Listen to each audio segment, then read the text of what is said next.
Good evening all of you. मैं आप लोगों को अभी स्पेशल केसेस का रिवीजन कराने जा रहा हूँ। पहले मेरी बात को ध्यान से सुनिए। मुझसे बहुत सारे स्टूडेंट्स कमेंट्स में ये पूछ रहे हैं कि सर ये जो आप रिवीजन करा रहे हो क्या हम लोग फाइनल के लिए यूज़ कर सकते हैं? यस, आप इंटर लेवल में भी मैं उस लेवल पर जाके एक्सप्लेन करता हूं कि इवन फाइनल के स्टूडेंट को भी वो यूजफुल लगेगा। जितने डिटेल में मैं समझाता हूं उतना ऊपर वाली क्लास में भी नहीं होता है। तो आप ये रिवीजन वीडियोस को इंटर फाइनल दोनों में यूज कर सकते हो, उसमें कोई दिक्कत नहीं है।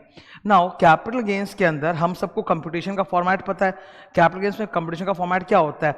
FVC, full value of consideration, minus 3 item होते हैं। Expense on sale, cost of acquisition जिसको कोआ बोलते हैं, कॉस्ट ऑफ इंप्रूवमेंट कोई, अगर लॉन्ग टर्म है तो इंडेक्सेशन कर दो, जो आएगा उसको बोलते हैं ग्रॉस कैपिटल गेन्स। अब उससे आप एग्जेम्पशंस लेस करो अंडर सेक्शन 54 का रेंज, तब आता है taxable capital gains. Now capital gains के अंदर देयर आर 16 स्पेशल केसेस जो बहुत इंपॉर्टेंट एग्जाम के लिए। 16 स्पेशल केसेस। मैंने आप लोगों को मेरे मुंह में भी लॉन्ग है खांसी के लिए, 2 स्पेशल केसेस पिछले रिवीजन में कराया था। Section 50C land and building वाला, कि लैंड एंड बिल्डिंग में अगर आप अपनी स्टैम्प ड्यूटी वैल्यू से कम पे दिखाओगे तो वो लोग मानेंगे नहीं, उनको वो स्टैम्प ड्यूटी वैल्यू ले लेंगे, एक वो वाला था। और दूसरा मैंने आपको ग्रैंड फादरिंग प्रोविजन कराया था। ग्रैंड फादरिंग प्रोविजन मतलब अगर असेट 2001 के पहले गए, ठीक है, तो आप फेयर मार्केट वैल्यू ऑन 1/4/2001 अगर हायर है तो वो ले सकते हो। तो ये 2 स्पेशल केस किया था, लेकिन अब there are 14 further special cases. तो आज बेसिकली मैं स्पेशल केसेस 1 करा रहा हूं। कल वाले 2 स्पेशल केस छोड़ के बात करते हैं, 14 और है, तो स्पेशल केसेस करा रहा हूं। तो अभी इस रिविजन में I will do few special cases with you. Correct है, वो कर रहे हैं। सर ये जो स्पेशल केसेस होता है इसमें क्या फर्क क्या होता है? देखिए, जो कैलकुलेशन का फॉर्मेट है वो आपका सेम रहेगा, वो जो फॉर्मेट है, मोड है, वो उसमें कोई चेंज नहीं होता, वो एज इट इज रहता है। ठीक है, चेंज होता है वैल्यूज में। जैसे full value of consideration change हो जाता है। फुल वैल्यू ऑफ कंसिडरेशन में हम सेल प्रोसीड के बजाय कुछ और ले लेते हैं। कोआ चेंज हो जाता है।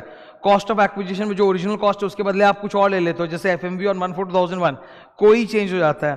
ठीक है, इंडेक्सेशन चेंज हो जाता है, इंडेक्स कब कब कैसे होगा वो चेंज हो जाता है। तो ये सभी डिफरेंसेस आते हैं स्पेशल केसेस में। अलग अलग चीजें महत्वपूर्ण होती है। स्टार्ट करते हैं। तो सबसे पहले मैंने ये बताया कि स्पेशल केसेस में क्या डिफरेंस होता है। फॉर्मेट सेम रहता है, बस आपके ये FVC, कोआ, कोई इंडेक्सेशन वो चेंज होते हैं। पहला special case, advance money forfeited. Summary ये आपके सामने लिखा हुआ, सेक्शन नंबर भी मैंने डाला है for your reference. Advance money forfeited. अब सोचने वाली बात ये है कि अगर मान लो I am a buyer of the property, मैंने ना किसी को एडवांस मनी पे किया था, प्रॉपर्टी देखने गया, पसंद आया, बुकिंग किया, पर बाद में फिर हम लोग का सौदा नहीं जम पाया, कैंसिल हो गया, और सामने वाला जो सेलर है उसने मेरा एडवांस मनी फॉरफिट कर लिया। That's a loss for the buyer. पर इस लॉस का पूरे इनकम टैक्स में कहीं कोई डिडक्शन, माफी कुछ नहीं है। बोला ये आपका पर्सनल लॉस है, आप झेलो, इसका मेरे को कोई डिडक्शन कुछ नहीं मिलेगा। परंतु सरकार सेलर को जरूर पकड़ेगी। सेलर के लिए तो वो एडवांस मनी इनकम हो गया, तो उसको जरूर पकड़ेगी सरकार आके, उससे टैक्स जरूर लेगी। तो गवर्नमेंट, मेरे को तो लॉस का मेरे को कहीं डिडक्शन नहीं मिलेगा, पर जो अपना सेलर है ना उसको जरूर, मतलब ये उस, हाँ सॉरी एक बार रिंग हो गया था, मुझे पॉज करना पड़ा। मैं फिर से बता देता हूँ। जैसे मैं बायर हूँ प्रॉपर्टी का, तो मैंने एडवांस पैसा दिया, मुझे तो लॉस हुआ, तो मेरे लॉस से सरकार को कोई मतलब नहीं होता। सिद्धार्थ तुम्हारा लॉस तुम झेलो, उसका तुमको किसी हेड में कहीं कुछ माइनस करने नहीं देंगे। तो मैं अपना सब मुंह लेके बेचारे की तरह रह गया। बट द सेलर, उसको तो एडवांस मनी का पैसा वो मेरा छीना, उसके लिए तो इनकम है, सरकार उसको नहीं बख्शेगी, उससे जाके वसूलेगी टैक्स।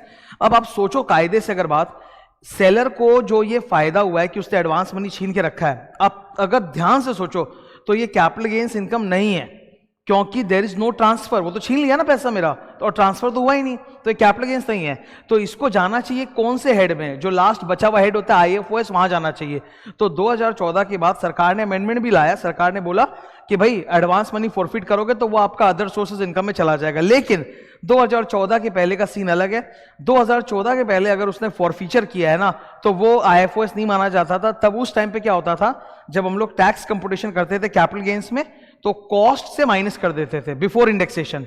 मतलब जो भी आपका कॉस्ट ऑफ एक्विजिशन है उससे एडवांस मनी फॉरफिटेड माइनस करो, फिर जाके आप इंडेक्सेशन करो। तो पहले वही परंपरा चलती थी, लेकिन 2014 के बाद ये परंपरा सुधर गई है। हम लोगों को दोनों याद रखना पड़ेगा। If the advance money is forfeited before 1/4/2014, तो कॉस्ट ऑफ एक्विजिशन से आप फॉरफिटेड अमाउंट लेस कर दो बिफोर इंडेक्सेशन, फिर आप इंडेक्सेशन करो। और अगर आफ्टर 1/4 ऑन और आफ्टर 1/4 14 है तब वो सीधा IFOS इनकम में जाएगा, तब आपके कैपिटल गेन्स को वो डिस्टर्ब नहीं करेगा। That's the first case. Okay, ये मेरे साथ हुआ एडवांस मनी फॉरफिटेड। मैंने कहीं प्रॉपर्टी बुक की, आई पेड एडवांस मनी, पर फिर डील गड़बड़ हुआ and then the money was forfeited. Second topic जो 1 के बाद होता है, सेकंड टॉपिक था ग्रैंड फादरिंग प्रोविजन, जो मैं करा चुका आपको। थर्ड टॉपिक ये रही। थर्ड टॉपिक सर जबरदस्त है। इसमें मैं एक एग्जांपल लेके आपको चलता हूं, ठीक है, it will be better for you. ये पर्सन फादर है, ये सन है, ठीक है। फादर ने सन को गिफ्ट दिया। फादर और सन रिलेटिव होते हैं। अगर फादर अपने सन को गिफ्ट देगा तो पहली बात, gift under capital gains is exempted transfer, तो वो एग्जेम्प्टेड ट्रांसफर है, बेटे को कैपिटल गेन्स टैक्स नहीं लगेगा। प्लस रिलेटिव से जब गिफ्ट मिलता है ना तो वो IFOS में भी एग्जेम्प्टेड होता है, ठीक है। सिर्फ गिफ्ट अगर है, चाहे किससे भी हो, तो कैपिटल गेन्स में तो एग्जेम्प्ट है ही, वो एग्जेम्प्टेड ट्रांसफर। और अगर गिफ्ट फ्रॉम रिलेटिव है तब वो IFOS में भी एग्जेम्प्टेड है। तो जो बेटा है ना, जब उसको फादर से प्रॉपर्टी गिफ्ट में मिलेगा ना, तो उस पर कैपिटल गेन्स टैक्स लगने वाला है ना IFOS का टैक्स लगने वाला है, उसके लिए 0 पे उसको मिल रहा है, बेनिफिट हो गया उसका। अब यही बेटा, लेट्स से फादर ने वो प्रॉपर्टी खरीदी थी 2004 में, बेटे को गिफ्ट की 2016 में, ठीक है। अब यही बेटा जब उस प्रॉपर्टी को बेचेगा बाहर जाके कहीं पे, तब तो कैपिटल गेन्स टैक्स लगेगा। तब तो इसके ऊपर कौन सा टैक्स लगेगा? Capital gains. अब तो आप बेच रहे हो ना, तो बेचने पे तो कैपिटल गेन्स टैक्स लगेगा। सपोज 2022 में उसने बेचा, ठीक है, तो 2022 में जब वो बेचेगा तो उसको कैपिटल गेन्स टैक्स तब देना पड़ेगा। अब यहां पर सरकार आके उसको बोलती है कि देखो हम आपको डबल बेनिफिट देंगे। डबल बेनिफिट मतलब देखा जाए तो जब कंप्यूटेशन होगा तो फुल वैल्यू ऑफ कंसिडरेशन में तो सेलिंग प्राइस आ जाएगा, पर जब आप माइनस करोगे तो कॉस्ट तो कुछ है ही नहीं। बेटे को तो फ्री में मिला है, बेटे के लिए cost of acquisition, cost of improvement तो 0 है। तो अगर वो 0 माना जाए तब तो फिर जितना भी सेल प्रोसीड है उसके ऊपर पूरा का पूरा फुल कैपिटल गेन्स लग जाएगा। आप सोच के देखो, तब तो बेटा बोलेगा कि गवर्नमेंट ये तो गलत बात है, मेरे पापा ने मेरे को गिफ्ट दिया था, तब आप खाली बोलने के लिए एग्जेम्प्ट किया, आज जब मैं बेच रहा हूं तो आप तो मेरे से पूरा निचोड़ के टैक्स दे रहे हो। तो गवर्नमेंट बोला नहीं नहीं ऐसा नहीं है बेटा, रुको, 2 बेनिफिट है आपको। फर्स्ट, आपके पापा का जो कोई है कॉस्ट, वो आप ले सकते हो, ठीक है, भले ही आपके लिए एक्चुअल कॉस्ट 0 है, पर आप अपने पापा का ही कोई ले लो, cost of acquisition, cost of improvement. खुश। सेकंड, सरकार ने बोला बेटा तुम्हारे लिए एक और बढ़िया चीज है। वो क्या बढ़िया चीज है? तुमको इंडेक्सेशन हम खाली तुम्हारे पीरियड ऑफ होल्डिंग का नहीं देंगे, हम तुमको इंडेक्सेशन देंगे फुल पीरियड ऑफ होल्डिंग का, मतलब स्टार्टिंग फ्रॉम योर फादर। तो आपके फादर ने प्रॉपर्टी लिया था 2004 में और आप बेचो 2022 में, 18 साल का आप इंडेक्सेशन करोगे, एंड नॉट जस्ट 6 ईयर्स। देखो बेटे का पीरियड ऑफ होल्डिंग छोटा है, 6 साल का, 2016 से लेकर 2022, 6 साल का, लेकिन सरकार बोली बेटा तेरे को फुल इंडेक्सेशन मिलेगा 2004 से लेकर 2022 का, 18 साल का इंडेक्सेशन। तो ये बेटा जिसको गिफ्ट में प्रॉपर्टी मिली, जब ये बेचने जा रहा है तो इसके लिए खुद के लिए कोई तो 0 है, पर इसको बोला कि तुम अपने फादर का कोई ले लो, प्लस तुमको इंडेक्सेशन भी हम फुल पीरियड का दे रहे हैं। That's the double advantage that you are getting. Okay, ये क्लियर है? इसी का समरी चार्ट मैंने नीचे बनाया है। फर्स्ट पॉइंट, कोई आप कौन सा लोगे? आप अपने फादर का लो, मतलब जिसने भी आपको गिफ्ट दिया है, previous owner. Period of holding और इंडेक्सेशन वो भी आप फुल पीरियड का लो, प्रीवियस ओनर ने जब से खरीदा, और जब आप बेचो वो पूरे पीरियड का आप ले लो, ठीक है। Next, advance money forfeited. अब सरकार क्या बोली कि बेटा सुनो, तुमको तुम्हारे पापा का किया हुआ काम का पुण्य तो मिलेगा पर पाप नहीं मिलेगा। मतलब आपको अपने पापा का कोई मिल जाएगा, आपको अपने पापा का इंडेक्सेशन मिल जाएगा, पर आपके पापा ने अगर कोई पाप कर रखा है वो आपसे हम लोग नहीं वसूलेंगे। जैसे पापा जी ने एडवांस मनी फॉरफिट किया हुआ था, जो या तो IFOS में जाता है या कॉस्ट ऑफ एक्विजिशन से माइनस होता है, तो सरकार बोलती है पापा ने अगर आपका एडवांस मनी फॉरफिट कर रखा है तो आपको उसका कोई लेन देन नहीं, ना हम आपके लिए वो IFOS में डालेंगे और ना ही आपके कॉस्ट से लेस करेंगे। तो ये बहुत अच्छी बात लगी भाई, कि ignore any forfeited sum by the previous owner, उसका बोझ आपके सर पे नहीं है। हाँ, पर आप अगर स्वयं फॉरफीचर करोगे, मतलब अब बेटे ने ही प्रॉपर्टी का बहुत सारा डील करके पैसा फॉरफिट कर रखा है, तब तो उससे तो वसूलेंगे ना। अगर 2014 के पहले फॉरफिट किया तो कॉस्ट से माइनस हो जाएगा, 2014 के बाद किया तो IFOS में चला जाएगा। Next, improvement. आपके पापा का कोई भी आपको मिलेगा, आपका किया हुआ कोई भी आपको मिलेगा, कोई मतलब कॉस्ट ऑफ इंप्रूवमेंट, दोनों कोई मिलेगा। बट एक ही बात है, ग्रैंडफादरिंग में हमने सीखा था कि भाई 2001 के पहले कोई भी कॉस्ट ऑफ इंप्रूवमेंट जो होता है वो इग्नोर किया जाता है, ना उसका इंडेक्सेशन, ना FMV, ना वो अमाउंट। तो improvement before 2001 is regarded as 0, वो लेना नहीं है। तो वो इन्होंने बोला कि 2001 के बाद जो भी इंप्रूवमेंट है, चाहे आपके पापा करें चाहे आप करें, वो आपको मिलेगा। तो अच्छी बात है। ये था सर टॉपिक नंबर 3। अब मैंने ये एग्जाम्पल तुमको 2 चीज बेस करके पढ़ाया. I took example of gift, but this is applicable for all kinds of exempted transfer. Exempted transfer बहुत बड़ी टॉपिक होती है सेक्शन नंबर 47 में. ठीक है, तो मैंने गिफ्ट का एग्जाम्पल लेके पढ़ाया. दूसरा मैं एक और बात बोलना चाहता हूं, ये पूरा जो टॉपिक है ये सेक्शन नंबर 49 सबसेक्शन 1 पे बेस करके है, जहां पे मैंने क्या किया, गिफ्ट फ्रॉम रिलेटिव करवा दिया.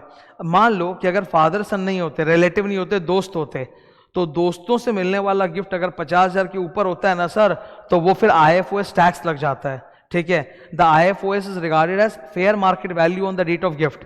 तो उस केस में अगर बेटे मतलब बेटा नहीं, जिसको भी प्रॉपर्टी मिला, अगर उसने IFOS टैक्स दिया है, तब उसके लिए कॉस्ट ऑफ एक्विजिशन होता है fair market value on the rate of gift, जिसपे वो IFOS टैक्स दे चुका है. ये बात सेक्शन नंबर 49 का 4 में लिखी हुई है और ये IFOS चैप्टर में भी काम आता है. ठीक है, तो मैंने यहाँ पे सिंपल रखा, मैंने गिफ्ट फ्रॉम रिलेटिव करवा दिया ताकि IFOS और कैपिटल गेन दोनों में बच जाएगा वो बेटा. ठीक है, 3 नंबर के बाद 4 नंबर टॉपिक था अपना बड़ा वाला सेक्शन 50C, जो हमने रिवाइज किया कि लैंड एंड बिल्डिंग के केस में स्टेट गवर्नमेंट की निकाली हुई जो SG वैल्यू वो कंसिडर की जाती है. तो वो बड़ा टॉपिक था, मैसिव, दैट्स डन. ये 5th टॉपिक है इंश्योरेंस क्लेम. अभी जो 2 टॉपिक में कराने जा रहा हूं, अभी इंश्योरेंस क्लेम और उसके बाद एक, यहां पर capital gains tax receipt basis पे लगता है, ईयर ऑफ ट्रांसफर पे नहीं. मतलब सेक्शन 45 का 1 चार्जेबिलिटी हमको क्या बोलता है कि capital gains arises on transfer of capital asset. ठीक है, मतलब ईयर ऑफ ट्रांसफर पे लगना चाहिए. लेकिन कुछ ऐसे केसेस होते हैं जब ईयर ऑफ ट्रांसफर पे कैपिटल गेन्स टैक्स नहीं लगता, बल्कि जब पैसा मिला, सेलर को जब पैसा मिला उस वाले साल में टैक्स लिया जाएगा. इसको हम कहते हैं रिसिट बेसिस. रिसिट बेसिस वाले 2 टॉपिक जो भी मैं कराने वाला हूं, दोनों में ही सबसे इंपॉर्टेंट चीज है इंडेक्सेशन. यहां FVC कोआ कोई उसका पंगा नहीं है, यहां पंगा किसका, इंडेक्सेशन का. यहां पे इंडेक्सेशन में आप याद रखना, जैसे आप इंडेक्स कॉस्ट निकालोगे तो it will be cost of acquisition into CII of year of transfer divided by CII of year of acquisition. ठीक है, अब आप देखो जो इंडेक्सेशन का फॉर्मूला होता है उसमें ऊपर CII जो लेते हैं वो ट्रांसफर का होता है, रिसिट का नहीं. तो सोचो आप जरा, 2018 में ट्रांसफर हुआ था पर रिसिट हुआ 2022 में.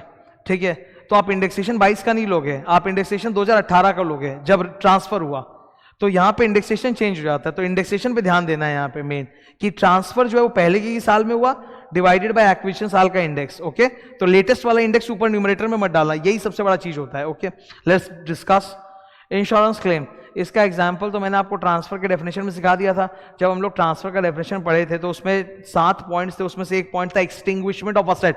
तो मैंने बोला था कि अगर आपका एसेट जल के राख हो गया, डिस्ट्रॉयड हो गया, और आपको इंश्योरेंस क्लेम से पैसा मिला है जिससे आपको फायदा हो रहा है या इवन नुकसान हो रहा है, whatever, that itself is regarded as transfer of asset. और जो भी इंश्योरेंस क्लेम से पैसा मिला that is your full value of consideration, आपको उस पर टैक्स देना पड़ेगा. तो ये वही केस है इंश्योरेंस क्लेम का. ये एक्चुअली ना एक बहुत बड़ा केस हुआ था, उसके केस के वजह से ये अमेंडमेंट आया. वो केस मैंने क्लास में तो पढ़ाया, मैं एक बार रफ में बोल देता हूं. एक वानिया सिल्क मिल का केस हुआ था, पुराना केस है, 91 में सुप्रीम कोर्ट का जजमेंट आया. वहां पे उन लोगों का एसेट जला था, नुकसान हुआ था, इंश्योरेंस से पैसा आया, इनकम टैक्स ऑफिसर बोला इस पे कैपिटल गेन्स लगाएंगे. मामला सुप्रीम कोर्ट में गया, सुप्रीम कोर्ट ने फाइनली असेसी का साथ लिया, बोला नहीं ये कैपिटल गेन्स नहीं है, इस पे ट्रांसफर नहीं है. तो अब सुप्रीम कोर्ट जो बोल दे वो तो फाइनल होता है. तो इस तरह की प्रैक्टिस को रोकने के लिए फिर इनकम टैक्स में ही अमेंडमेंट कर दिया गया और सेक्शन 45 सबसेक्शन 1 जो चार्जेबिलिटी का उसके जस्ट नीचे एक अमेंडमेंट घुसाया गया 45(1)(a) और बोला गया कि अगर कोई एसेट डिस्ट्रॉयड हो रहा है किसी भी वजह से और इंश्योरेंस क्लेम मिल रहा है तो वो ट्रांसफर माना जाएगा, उस पर कैपिटल गेन्स टैक्स लगेगा in the year of receipt. ठीक है, तो ये पूरा कहानी है कि even extinguishment of asset is regarded as transfer of asset. अब इसमें आपको 3 इंपॉर्टेंट नियम याद रखने हैं. नंबर 1, कैपिटल गेन्स लगता है जिस साल आपको इंश्योरेंस कंपनी से पैसा या कोई अदर असेट मिलता है उस साल, तो रिसिट बेसिस पे लगता है. जैसे आपका असेट 2018 में जल गया था तो जलने को ट्रांसफर बोल रहे हैं हम लोग, destruction of asset is called transfer. तो 2018 में ट्रांसफर हो गया पर कैपिटल गेन्स राइज होगा 2021-22 में जब आपको पैसा मिला. तो पैसा जब मिला तब आप पे कैपिटल गेन्स टैक्स लगेगा, although transfer is awkward earlier.